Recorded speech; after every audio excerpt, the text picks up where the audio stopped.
Hey everyone, Brian here at Vintage Classic Specialist. Happy Monday. It is time for another episode of Day in the Life of Vintage Classic Specialist. All right, guys, let me just mention briefly first this. I think when I was filming a video the other day, it arrived and I said, oh, something just showed up. Anyway, this is what I got. It is basically a swamp cooler. Well, not basically a swamp cooler. It is a swamp cooler, otherwise known as an evaporative cooler. Guys, it has been so hot in this shop lately that I finally decided to spring for one of these pups. Ordered it from Home Depot, I think with delivery and a 3-year warranty. It might have been around $800, something like that. It works pretty good. I mean, these things are not an air conditioner. They work by saturating these kind of cardboard deals that are on 3 sides with water. And then as the fan pulls air through them and the water evaporates, that cools the air. I ran it last Friday, and I forgot to mention it on the episode. It cooled it off in here pretty decent. I mean, you could tell the difference, better than just fans. Today, though, I think the humidity has gone up a lot. And these things, the more humid it is, just the air, the less efficient they are because, obviously the more water is in the air, the less water, in this system is going to evaporate and the less cooling you get. Anyway, definitely helping some today. Not as much as it was last week when it was cooler, but anyway, it's 98 in the shop today. So, okay. Anyway, that's not why you guys are here. So why don't we talk about what Rafa did today? So Rafa got back on this beauty here. This beautiful green 68 Karmann Ghia, and worked a lot on the dash. So we finally got the instruments back, so the speedometer and the fuel gauge and the clock from restorations. Restoration of those was done by Orange Empire Speedometer, aka Ryan. He did an amazing job. Took him a while. Parts for Ghia gauges are not super easy to get like they are for, say, Beetle gauges, just because there were a lot fewer of these cars by comparison. But anyway, he did a bang-up job. They look incredible. And Rafa went ahead and installed those and then got to wiring them. So I think they're pretty much all wired up now, and you can see even the speedometer cables hooked up. So yeah, and then while he was at it, I think he also wired up the turn signal stock and the ignition switch. So yeah, a lot of the wiring on this car now is done. I think I still need to order a radio for it. We're going to be putting a retro sound radio in it so she can, Bluetooth to her phone and all that good stuff that come with those. Need to order that, and then I think that'll be probably the last, at least, major part of the wiring, which, is relatively easy compared to all that. But anyway, yeah, so I need to order that, and then we'll get that in, and that'll allow us to more or less finish up the wiring. But yeah, that was pretty much Rafa's day, was installing those 3 gauges and, wiring those in and stuff. And I think he also installed the cable release there for the hood. I don't think that was in previously. And, with the little clips that are holding it along the body there. And, so that was pretty much his day, suffering in the heat here along with me. But yeah, it looks amazing. Ghia dashes are so beautiful, especially with the wood grain. I mean, look at that, guys. Unbelievable. So that was his day. What about my day? I started out on this pup, the 64, that's in for some suspension work, some brake work, a transmission rebuild, a hot rod motor, some other assorted odds and ends. And started, first off, I took and cleaned and shot a coat of paint over the spring plates and the spring plate retainers, which are over there. They had some undercoating on. I didn't strip them all the way down. I just kind of cleaned them up and then shot fresh paint over them so they look a lot better.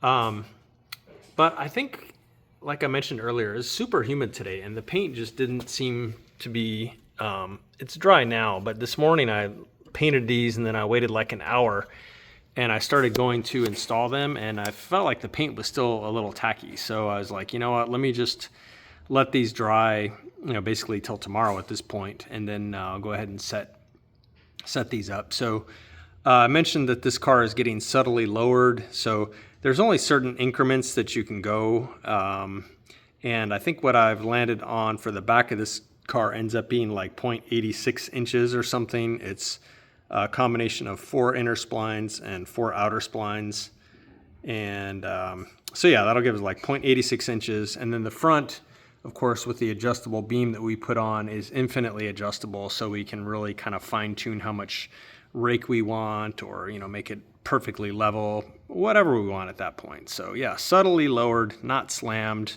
but also not stock height, kind of that sweet spot.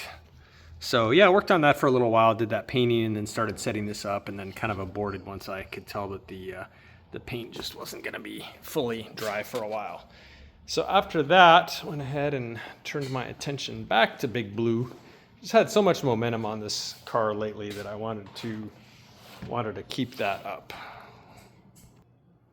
All right, so Big Blue. Let's see what happened here on Big Blue today. So started mounting a bunch of electrical stuff here. So this little box here, which I may or may not have shown you guys before, this is the box for the EFI system that contains, little cover comes off, and then inside there are 2 relays. So one relay is for the fuel pump, the other relay is for the EFI system itself, and then there's a number of fuses in there for the system. So yeah, kind of neat and clean little box there. So that's those relays and fuses, and then a waterproof cover goes on it. This relay right here, which I also mounted, is for the fan for the oil cooler.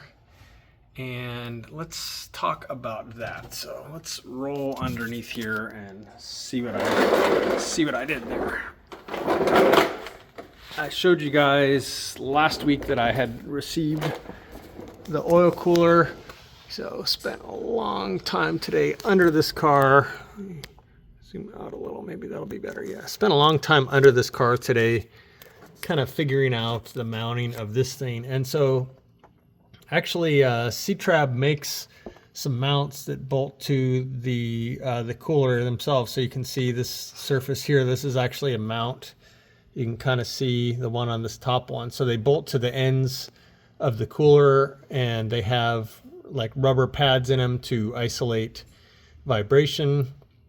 Pretty nice, actually. So yeah, those definitely helped in the mounting process.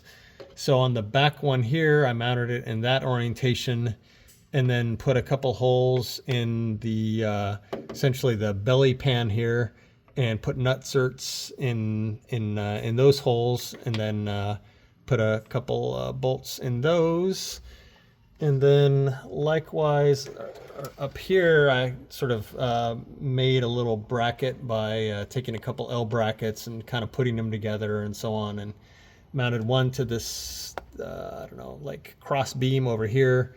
And then in the middle, it's gonna mount, you can see the bolt right there. So yeah, mounted in 3 points, which is plenty. 1, 2, 3.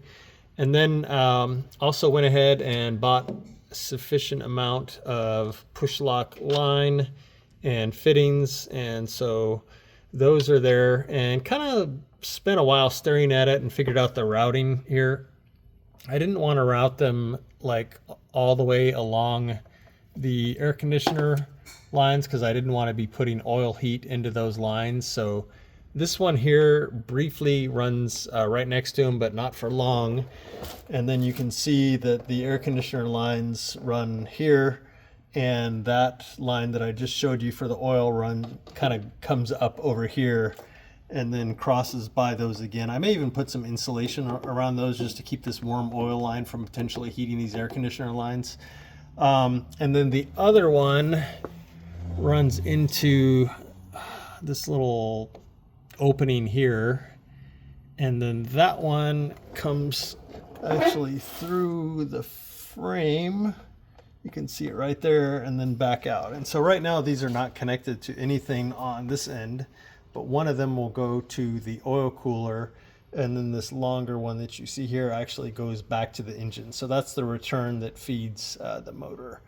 So yeah, coming right along, and figured out the routing and stuff like that. Got everything mounted. So I think the hard part of the oil system is done, which, you know, mainly was figuring out where and how to mount that thing, and then how to route the hoses.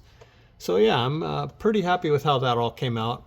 And so yeah, I just need to connect these two ends here, and then, you know, put zip ties and whatever along the hoses as they come over here, and then ultimately attach to the filter and back to the motor.